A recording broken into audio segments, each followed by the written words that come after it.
সেদিন আপনাদের সাথে যে একটা ডিমের স্পঞ্জ কেকের রেসিপি শেয়ার করেছিলাম, আজকে ভাবলাম সেই কেকের ডেকোরেশনের ভিডিওটাও আপনাদের সাথে শেয়ার করি। এই কেকটা আমি যেভাবে খুব সহজেই বানিয়ে ফেলেছিলাম, এইটার ডেকোরেশনটাও একইভাবে খুব সহজেই করে ফেলি। প্রথমে কেকগুলোকে পার্ট বাই পার্ট স্লাইস করে সেগুলোকে সুগার সিরাপ আর ক্রিম দিয়ে পার্ট বাই পার্ট লেয়ারিং করে নিলাম, যেটা অনেক ইজি।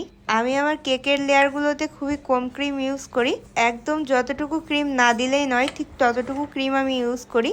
আর কেকটা ক্রাম কোট করার সময় অবশ্যই পাইপিং ব্যাগ ইউজ করে থাকি, এতে করে কিন্তু খুব সহজেই কেকে একটা পারফেক্ট ফিনিশিং চলে আসে, যেটা নর্মালি হাতের সাহায্যে যদি ক্রিম লাগানো হয় সেই ক্ষেত্রে হয় না।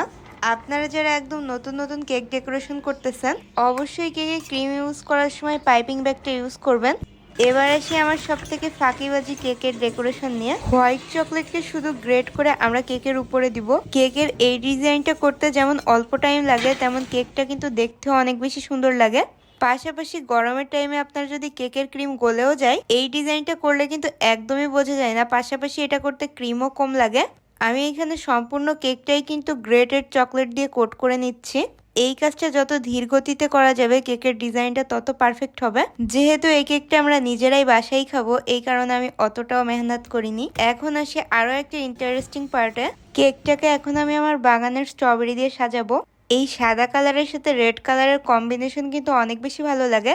এই কেকটা স্ট্রবেরি দিয়ে ডেকোরেশন করলে বেশি ভালো লাগে, কিন্তু আপনাদের হাতের কাছে যদি স্ট্রবেরি না থাকে আপনারা চাইলে কিন্তু চেরিও ইউজ করতে পারেন।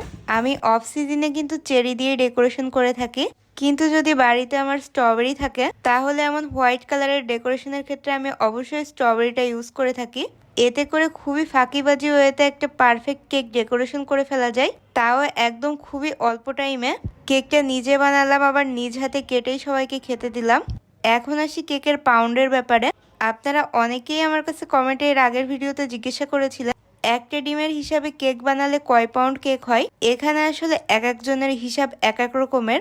আমার হিসাবে একটা ডিমের কেক অলওয়েজ হাফ পাউন্ড হয়ে থাকে, কিন্তু যারা কেকে বেশি ক্রিম ইউজ করে তারা হয়তো একটা ডিম দিয়েই 1 পাউন্ড কেক বানায়। এটার মেজারমেন্ট আসলে এক একজন এক একভাবে করে থাকে।